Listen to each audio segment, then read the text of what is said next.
দেখেন তো আপনার স্ত্রীকে কখনো আপনি ইশারায় তালাক দিয়েছেন কিনা, আর তালাক দেওয়ার পরেও আপনি তার সাথে সংসার করছেন কিনা।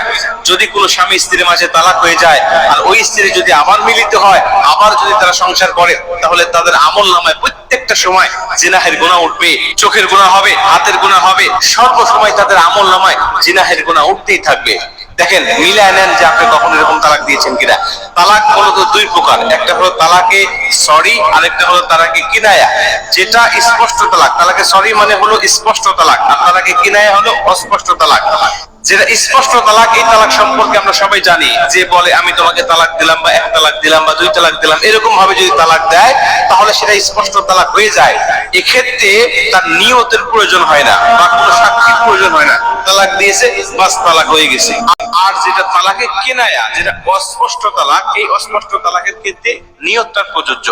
যেমন অস্পষ্ট তালাকটা কি, আমি তোমাকে মুক্ত করে দিলাম, আজকে থেকে তুমি তোমার রাস্তা দেখো, আমি আমার রাস্তা দেখি, তুমি তোমার বাবার বাড়ি চলে যাও, আমি তোমাকে রাখবো না, আমার ভাত তোমাকে খেতে দেবো না। এরকম ভাবে যদি কোনো স্বামী তার স্ত্রীকে বলে, আর ওই কথা বলার সময় যদি তার তালাক দেওয়ার নিয়ত থাকে, তাহলে রাসূল সাল্লাল্লাহু আলাইহি ওয়াসাল্লাম হাদিস থেকে এবং ফিকহবিদদের মত অনুযায়ী এটাই বোঝা যায় যে তার তালাকটা হয়ে যাবে। যেমন একজন সাহাবীর ঘটনা আসছে, ইতিহাসে সাহাবীর নামটা অস্পষ্ট, তো উনি ওনার স্ত্রীকে একবার তালাক দিলেন, রাগের মাথায় তালাক দিয়ে ফেলেছেন। তালাকটা কিন্তু রাগের মাথায় হয়, অনেকেই তালাক দেওয়ার পরে হুজুর রাগের মাথায় দিয়েছি, এটা মনে হবে না। তো তালাক মানুষ রাগের মাথায় দিয়ে থাকে।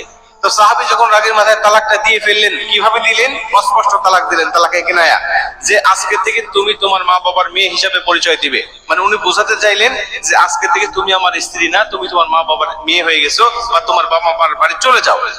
এই কথা বলার পরে তিনি ভাবতে লাগলেন যে আমি কোনো ভুল করে ফেললাম কিনা।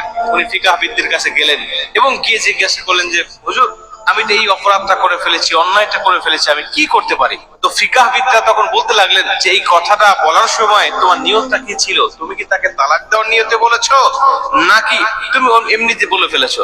তিনি বলছেন না, সত্যি বলতে তালাক দেওয়ার কোনো ধ্যান ধারণা, কোনো বিষয়, কোনো নিয়ত কিচ্ছু আমার মাথায় ছিল না, আমি এমনিতে বলে ফেলেছি যে তুমি তোমার বাড়িতে চলে যাও, আজকে থেকে তুমি আমার স্ত্রী না, আবার তুমি তোমার মা বাবার মেয়ে হিসেবে পরিচয় দাও।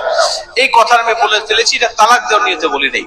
তখন ফিকহবিদরা তাকে বলতে লাগলেন যে হ্যাঁ দেখো, এই স্পষ্ট তালাকের ক্ষেত্রে ভিন্ন রকম, আর অস্পষ্ট তালাকের ক্ষেত্রে মাসালা হলো ভিন্ন রকম। এই অস্পষ্ট